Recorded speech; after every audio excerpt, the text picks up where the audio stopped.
Imagine your alarm goes off. You hit snooze once, twice. You scroll your phone for 11 minutes. You make coffee in a rush. Sit in traffic, honking impatiently. Sit at a desk under fluorescent lights.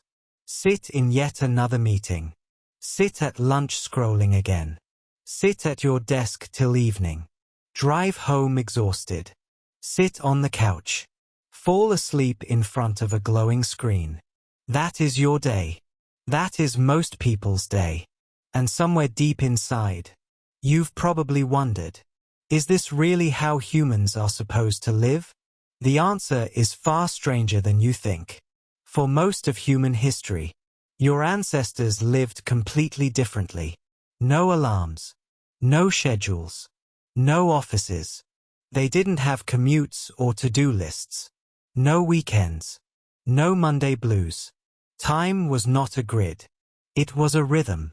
When researchers studied the last hunter-gatherer tribes, what they discovered completely shattered our modern assumptions. Start with work. Not the modern 8 to 10-hour grind. Ancient work, the kind your body was designed for. In the 1960s, Marshall Sahlins studied the Kung San. He found they worked only 3 to 5 hours a day. Food, shelter, everything they needed. He called them the original affluent society. Not because they had more stuff, but because they had more time. Your brain is probably resisting right now. Only 3 to 5 hours? Impossible. But that reaction shows how deeply we've been trained. We now equate business with worth. Your ancestors didn't believe that. For them, a day when the group was fed and safe was enough. So what did they do with all the extra time? They talked, at extraordinary length. Around the fire at night, everything changed. Anthropologist Polly Wiessner discovered that 61% of nighttime conversations were pure storytelling. Stories of heroes, dangers, love, betrayal, moral lessons and distant adventures. They weren't just passing time. They were building human culture, one story at a time. Think about that scene. A group of people sitting under the stars. Fire crackling, faces glowing orange. They ask the big questions. What does it mean to be human? What happens when someone wrongs us? What comes after death? The fire was their classroom. Their therapist's office. Their therapist's office. Now let's talk about sleep. Your ancestors didn't sleep like us. They had biphasic sleep, 2 phases.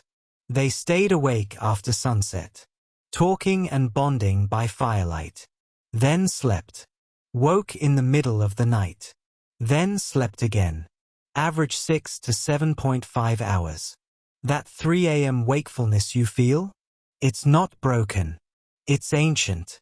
Beyond sleep, they moved constantly. Not exercise in a gym. Real movement, 6 to 16 kilometers every day. Walking, crouching, climbing, carrying. Their bodies were in constant gentle motion. They played too, even as adults. Jokes that lasted days.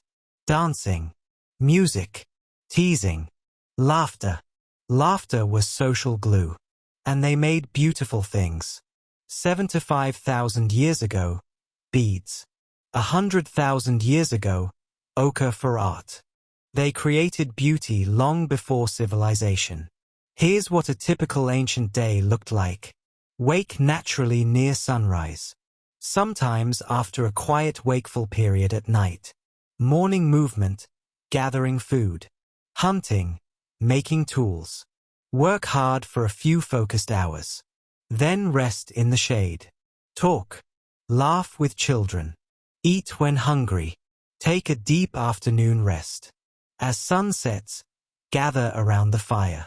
Stories flow. Songs rise into the night. Sleep when the body is tired. No commute.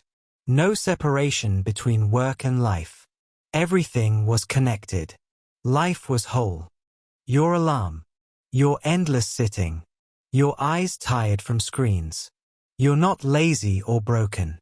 You're a very old body trapped in a very new system. A system designed for factories and profit, not for human happiness. Your restlessness in meetings? That's your body asking to move. Your craving for real talk? That's your soul asking for firelight stories. Your broken sleep? That's your biology fighting an unnatural schedule. The life you feel pulled toward. Movement, deep conversation, play, making things. That pull is not escapism. It is memory. It is your 300,000-year-old body whispering. Remember who you really are. So what can we do in the modern world? Small changes that honor your ancient design. Walk outside without headphones. Talk with friends instead of texting. Sit around a real fire sometimes. Make something with your hands. Tell stories instead of consuming content. Move your body throughout the day, not just one gym session. You don't need to live in a cave. You just need to bring back some of the rhythm that made us human for hundreds of thousands of years. The morning you imagined at the beginning, that rushed, exhausted morning, is very new in human history. Your body is very, very old. Every time you feel the pull toward movement, toward real connection, toward laughter that hurts your stomach, toward creating something beautiful, you are not running away from life. You are remembering it. This is your invitation. To live more like your ancestors did. Not by going back in time, but by bringing their wisdom forward. The fire is still waiting. The stories are still inside you. The rhythm is still in your blood. You are not a machine. You are a human being. And you were meant to live like one. Thank you for watching. If this resonated with you, drop a comment. What part of ancestral life do you miss the most? Like and share if you want more videos like this. See you in the next one.